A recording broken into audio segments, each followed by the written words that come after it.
YouTube NBA free agency has been absolutely insane so far in 2024. On this channel, we've covered day 1 of free agency, every move made, day 2 in free agency, every move made, and honestly, day 3, things started to slow down quite a bit, right? With a lot of big names already off the market, signing with their new teams or extending with their current team, guys like Paul George, Klay Thompson, and KCP on the move, I think it's safe to say that the craziest stuff has already happened in free agency in 2024. But in this video, I want to talk about the best remaining free agents that are still on the market, right? Like, where could these guys end up? Because honestly, there still are some really great players on the market. And in this video, I want to do like a quick rundown of like the top 15 or 20 or so best free agents still on the market in 2024. Some of these players could make a team a whole lot better. Who's still available, folks? Let's talk about it. So obviously, I think the biggest name on the market still available is DeMar DeRozan. And you know, DeRozan, he is an older player, but make no mistake about it, he is still absolutely an all-star level talent, primarily for his scoring, right? DeRozan does come with some issues in terms of fit, right? He's not going to be a seamless fit anywhere he goes because of his lack of three-point shooting, right? This is a guy that kind of has to play on the ball and allowed to create his own offense at a high usage rate, right? All that being said, the mid-range king DeMar DeRozan is still available, and obviously with his scoring prowess could make a team a ton better. There's been a lot of rumors about, you know, where DeRozan could end up, but honestly, I think the biggest one that stands out to me that makes a ton of sense is basically him saying, you know, he's probably going to leave the Bulls, right? And I think we can all expect that to happen at this point, but there are rumors that he thinks that if he signs a mid-level exception with a team, maybe like a 1-year $15 million deal, that is something he would definitely consider as long as it's the right team he signs it with, in hopes that next season in free agency he can get more, you know, teams with available cap room that he could look to for a long-term extension. And I think this is actually a smart move for DeRozan. You know, we've heard about the Lakers being rumored to get DeRozan. There's reports that Miami has been interested. You know, Miami basically not doing much in free agency yet, and you know, I think could add a lot of legitimacy to their offensive game if they added a guy like DeRozan to come in and just get you buckets, right? I'm not sure the fit in Miami would be the best, or the Lakers, right? But I think, you know, there are teams out there that would absolutely love to acquire DeMar DeRozan for a mid-level exception contract. We'll just have to wait and see who those teams are, right? Hopefully not Chicago as an NBA fan, because, you know, no offense to Bulls fans, but I just want to see DeMar DeRozan compete for a championship again. I think his, you know, years of putting up 20 plus 25 point per game scoring numbers are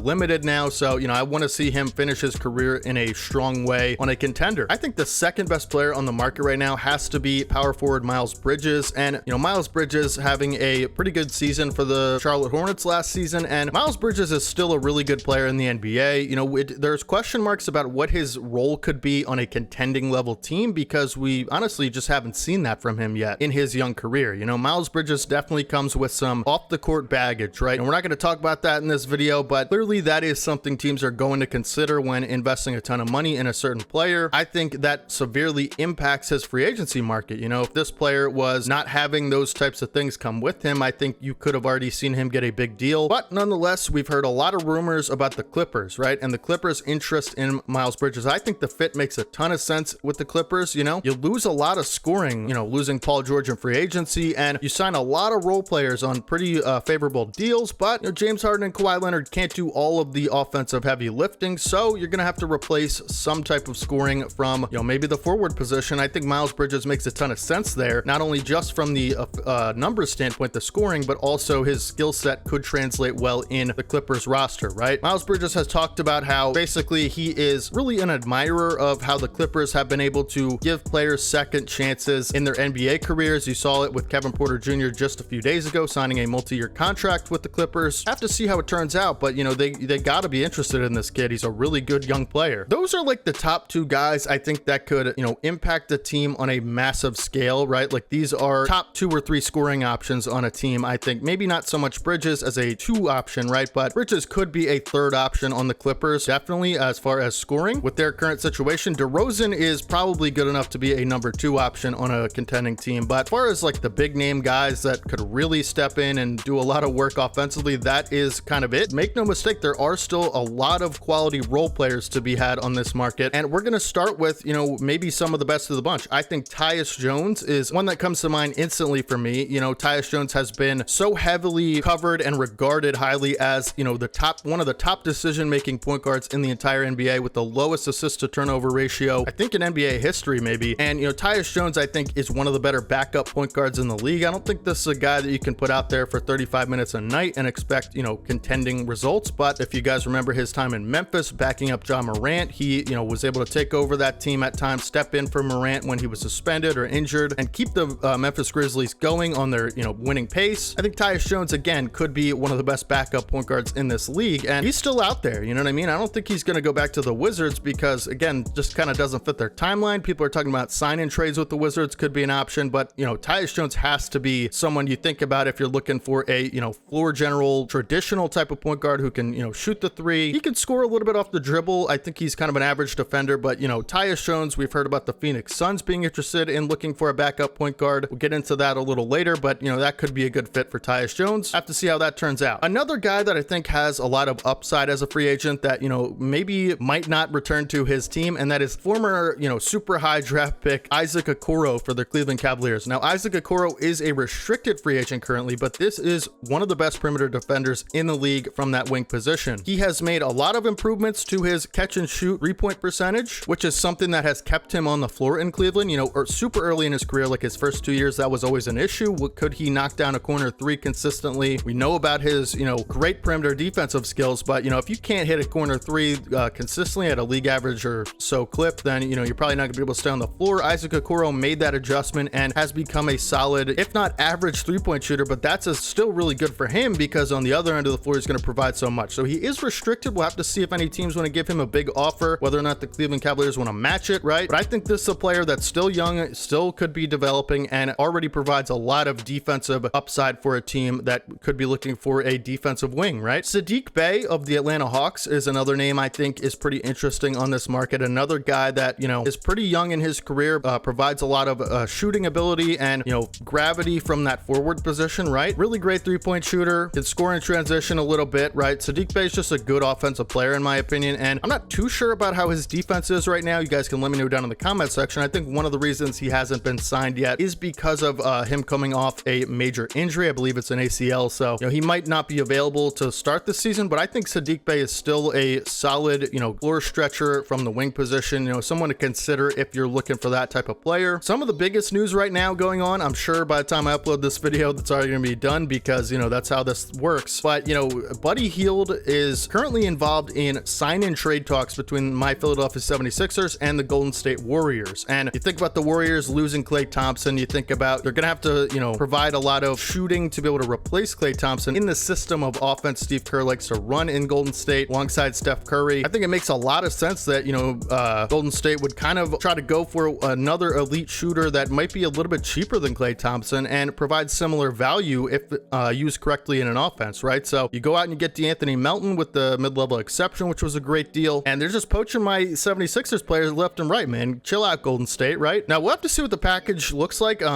Shams reported that it is serious, right? And anytime you put serious trade talks engagement in a tweet, I take it seriously, and I think this is a deal that's going to be done pretty soon, maybe even by the time the video comes out. The Sixers might win a 2nd-round pick or whatever. Have to see how it goes, but definitely interesting to consider for Golden State Warriors. I think it makes a lot of sense and it's a good move. Another sharpshooter that, could be on the move from his current team, which is the Milwaukee Bucks, is shooting guard Malik Beasley, right? This is a really efficient 3-point shooter throughout his career. He puts him up at a high volume and knocks him down at a high percentage. So people have talked about, Malik Beasley even being on a veteran minimum type of contract, and I think that's pretty lucky if you could get Malik Beasley's shooting ability on a veteran minimum. So another guy I think that could just step in and really help a team in a big way. He is a little bit streaky, but again, this guy is a high volume, high efficiency 3-point shooter, catch and shoot specialist, right? So, this is a guy, everybody needs shooting, right? One of the most intriguing free agents to me that's still available is Caleb Martin of the Miami Heat. It does not look like they want to bring him back on a long-term deal. Caleb Martin's still kind of a young player. He's a good defender. He's a high energy, high, intensity guy on both ends of the floor. He's a hard worker and honestly can provide some offensive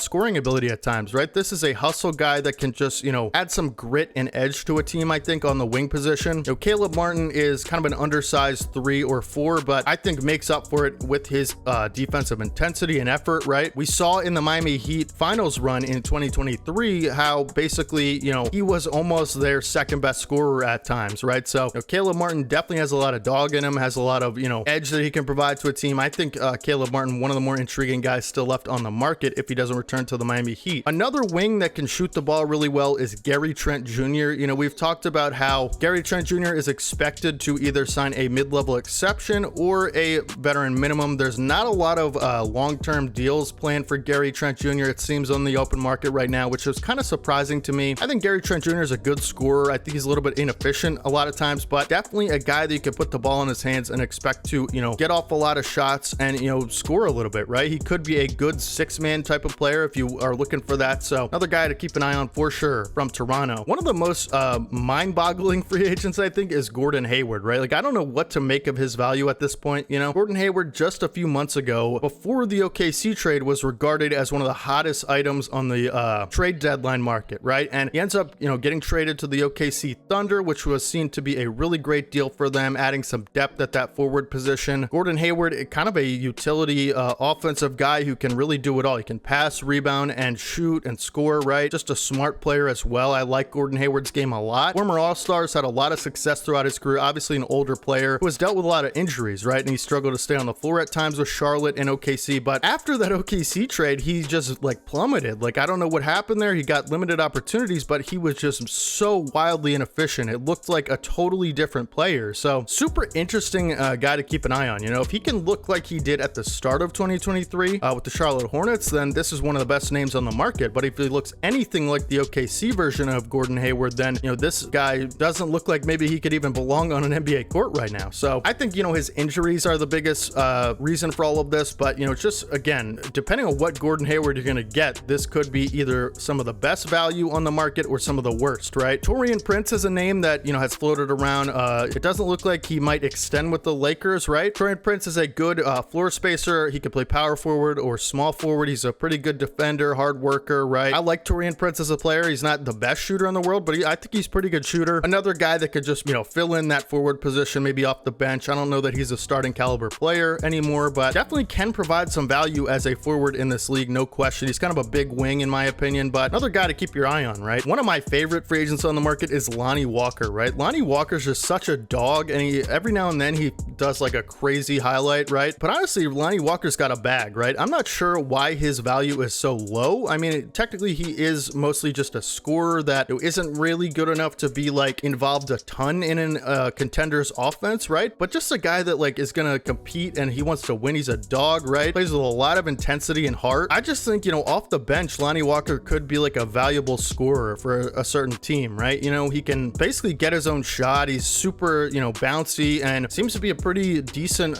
effort guy on defense. I think Lonnie Walker should definitely get some looks for a contender, if not someone just trying to get a, you know, another on-ball scorer, right? He might not be the most efficient, but I just think, you know, his skill set is not so common across the league. And even if you just want to put him as a catch and shoot guy who can attack closeouts off the dribble late in a shot clock, I think, you know, Lonnie Walker definitely needs to be on a team next season that can contend. Luke Kennard is another name, you know, you've seen a lot on the market. One of the best shooters I've ever seen, really. He's like a career 44% three-point shooter. There are reports that he is, you know, looking to return to Memphis. You know, Memphis traded for him, and Memphis could definitely use the shooting, right? So I think this is a move that makes sense if he were to re-sign with Memphis. We'll have to see what kind of contract he would get, but, you know, Luke Kennard's shooting ability, again, another one of those guys that it's just a rare shooter. You're only going to find like, you know, 5 to 10 Luke Kennard type shooters in the league at any given time, and he is one of them. He needs to be on a good roster next season. I think it will end up being Memphis. We'll have to see. Kyle Lowry is, you know, a guy, obviously a future Hall of Famer in my opinion, probably the best Toronto Raptor of all time, and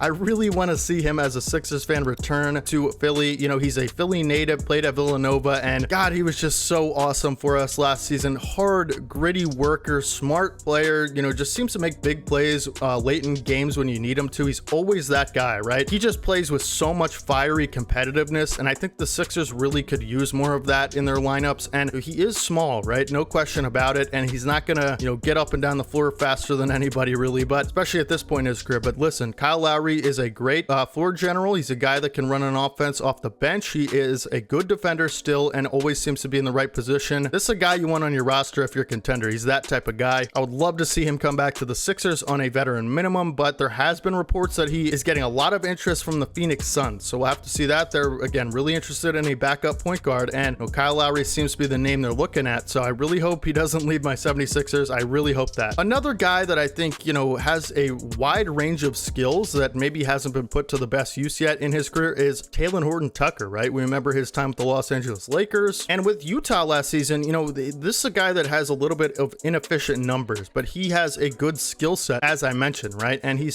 still young enough to a point where I think could develop a little bit more efficiency in his game, right? THT can handle the ball offensively, he can pass really well, he can score a little bit, he's a good rebounder, kind of a gadget guy that I just think hasn't really put it all together yet in the league, but I think he definitely deserves a shot on a real team because I really like his skill set, man. So we'll have to see what happens there, but you know, might not be with Utah from what I understand. One of the better players on this still available list for me is Simone Fofana of the Detroit Pistons. Now, Simone is a restricted free agent, so that means that any team can offer him in free agency, but the Detroit Pistons will ultimately get an opportunity to match the offer, and I think they have to, no matter what it is, right? Fontecchio is a stretch 4 or, you know, kind of a 3-4 hybrid, but I think Fontecchio is a sharpshooter. He's a sniper, man. He's got good size to be able to get him off at a high volume, right? He can shoot over anybody, basically. I think there's a lot there as far as Simone Fontecchio's shooting ability that the Pistons have to be able to lock down in free agency. I'd honestly be shocked if they didn't re-sign him, but I do think he will get some more offers. But, you know, it is interesting to note, you know, bringing in Tobias Harris, they have a similar kind of skill set, so we'll have to see how it ends up there. But listen, I really like Fontecchio, and I think he could make a big impact on any team just with the shooting ability alone, you know? But again, I'd be surprised if he doesn't re-sign with Detroit. Other than that, that's pretty much the list, like I said. Hopefully you guys enjoyed the video. Make sure you guys drop a like if you did. Let me know down in the comment section, what is the best player on this list? Probably DeMar DeRozan, right? But where do you think all these guys end up, right? Because I'm trying to like rationalize a lot of these players because, you know, at this point in free agency, it's always like, you know, the big guys are signed and we're just kind of waiting. It becomes like a really long waiting game with a lot of these other big guys, and there's still clearly a lot of value on this market as I displayed in this video, but a lot of them, you know, aren't maybe full-fledged